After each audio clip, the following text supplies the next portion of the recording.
Hi everyone! How are you doing? Fine? Pessoal, eu sou a professora Magali, sou professora da Rede Municipal de Ensino de Laranjal Paulista e vim hoje falar com vocês sobre a atividade de língua portuguesa, sobre a quarta atividade do 9º ano. Nós vamos falar hoje sobre o Present Perfect, ok? Muito bem. Pessoal, o Present Perfect, ele é um tempo verbal que fala sobre ações no passado, ações especiais no passado.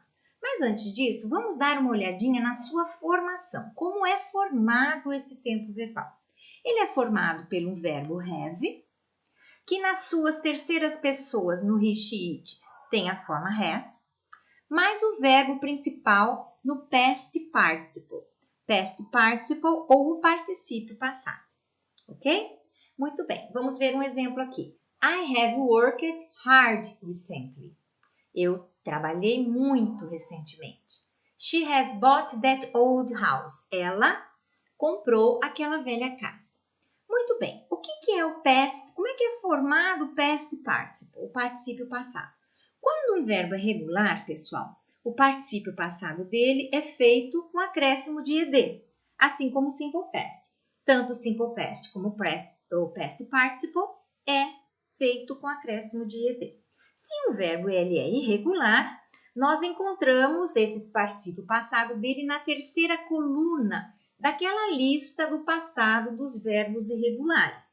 E sendo assim, vocês já sabem que cada verbo irregular tem o seu próprio passado e também o seu próprio past participle. Ok? Vamos lá. Muito bem.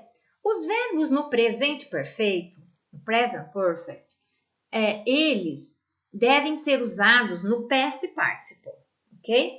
Se o verbo for regular, o seu past participle é feito com acréscimo de ed.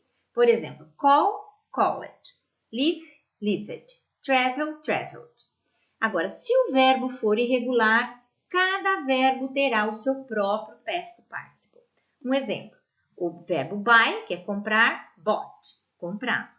Speak, que é falar, spoken, falado. Pay, que é pagar, paid, pago. Ok? Vamos lá. Onde é que nós encontramos esse past participle desses verbos? Geralmente, nós professores de inglês, nós oferecemos uma lista dos verbos irregulares no passado e no particípio passado. Então, o particípio passado é essa terceira coluninha aqui, onde estão os verbos no particípio passado. São esses verbos que nós vamos usar na formação do Present Perfect, ok? Muito bem. Quando que devemos usar o Present Perfect? Eu falei no início da apresentação que o Present Perfect, ele relata ações no passado, mas é um tipo de ação no passado, uma ação especial. Por exemplo, são aquelas ações que começaram no passado, mas que continuam até agora. Não são ações que acabaram, são ações que ainda persistem, que ainda estão até o presente momento. Por exemplo, olha o exemplo aqui. I have lived in England for 5 years. Eu tenho morado na Inglaterra por 5 anos. Então, significa que ele ainda mora na Inglaterra. E não parou de morar lá, ainda está morando na Inglaterra. Ou para falar de assuntos situados num passado recente. Por exemplo, she has recently changed her job. Ela recentemente mudou de emprego. Ou para falar de uma ação que tenha acontecido várias vezes num determinado espaço de tempo. I have been to France 4 times this year. Eu tenho ido à França por 4 vezes este ano. Então, uma ação repetida nesse espaço de tempo this year, ok? Ou para expressar fatos num passado indefinido. O que é um passado indefinido? Passado cujo o tempo não é importante. O que é importante é a ação em si. Então, geralmente, nessas ações, nessas frases, nós não colocamos o advérbio de tempo, ok? Nós não marcamos a frase com advérbio de tempo. Então, usa-se, então, falando-se do passado, present perfect, ok? Muito bem. Como é que nós fazemos uma frase na forma interrogativa? A forma interrogativa é feita quando inverte-se a posição do verbo com a posição do sujeito na frase. Olha só, we have lived in Miami. Nós moramos em Miami. Aí a pergunta, have we lived in Miami? Ou seja, você pega o verbo auxiliar, transporta-o para frente do sujeito. E aí fica-se a inversão. Have we lived in Miami? E a forma negativa se faz quando adicionamos o advérbio de negação após o verbo auxiliar. Have ou has. A afirmativa fica então assim. She has worked hard lately. Ela tem trabalhado muito ultimamente. A negativa vai ficar she has not worked hard lately. Ou então podemos usar na negativa a forma abreviada. She hasn't worked hard lately. Ok? Muito bem. Num resumo maior, nós temos aqui a forma afirmativa do verbo conjugado no present perfect, do verbo see, que é o verbo ver.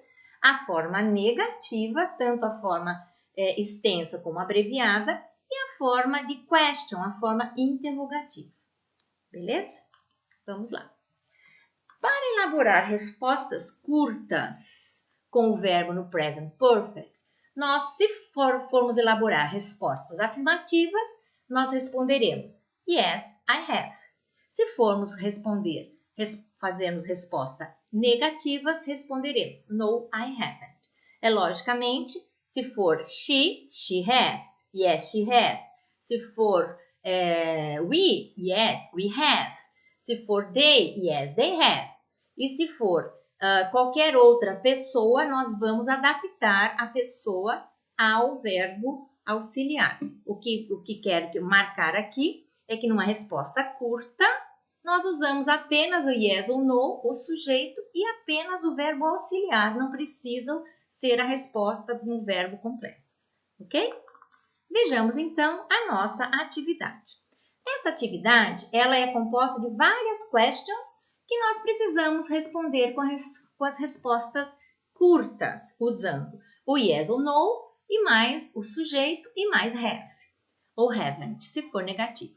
Essas respostas nós vamos fazer de cunho pessoal, nós vamos responder de acordo com a nossa vida, com as nossas experiências.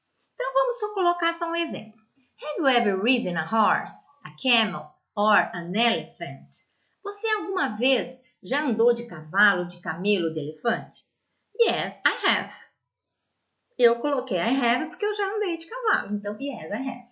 Have you ever done something dangerous? Você alguma vez fez alguma coisa perigosa? No, I haven't. Eu coloquei negativo, no, I haven't. E assim nós vamos respondendo. Yes, I have, no, I haven't. Vamos ver aqui. Have you ever slept more than 12 hours? Você alguma vez já dormiu mais do que 12 horas? Yes, I have, no, I haven't. Se for afirmativo, yes, I have. Se for negativo, no, I haven't. Have you ever stayed awake more than 24 hours? Você alguma vez já ficou acordado mais do que 24 horas? Yes, I have, no, I haven't. Depende da pessoa. Have you ever met a famous person? Você alguma vez encontrou uma pessoa famosa? Have you ever swum in the river? Você alguma vez nadou no rio? Have you ever bought everything very expensive? Você alguma vez comprou alguma coisa muito cara? Yes, I have, no, I haven't. Eu estou dando as duas opções porque cada um responde de acordo com a sua experiência pessoal. Have you ever cried during a movie? Você alguma vez chorou durante um filme? I have cried.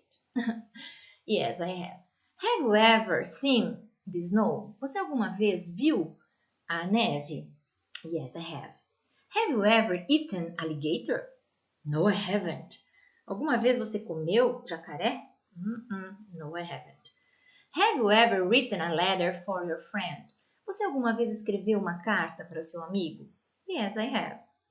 Have you ever traveled by airplane? Você já viajou de avião alguma vez? Yes, I have. Have you ever climbed a mountain? Você alguma vez escalou uma montanha? No, I haven't. Have you ever danced tango? Yes, I have. Have you ever been lost? Alguma vez você Have you ever danced tango significa você alguma vez dançou tango? Yes. Have you ever been lost? Você alguma vez se perdeu? Yes, I have. Have you ever made a birthday cake? Você alguma vez fez um bolo de aniversário? Yes, I have. Have you ever won a medal? Yes, I have. Você alguma vez ganhou uma medalha? Yes, I have. No, I have. Então, é esse tipo de atividade que você deveria fazer. Respostas curtas a essas perguntas de cunho pessoal. Você pode também fazer atividade complementar, que está na apostila 2 universitário, página 20, exercício 1, ou na página 23, exercício número 4. Ok, pessoal? Espero que vocês tenham um bom aproveitamento dessa atividade. Bye, bye, see you!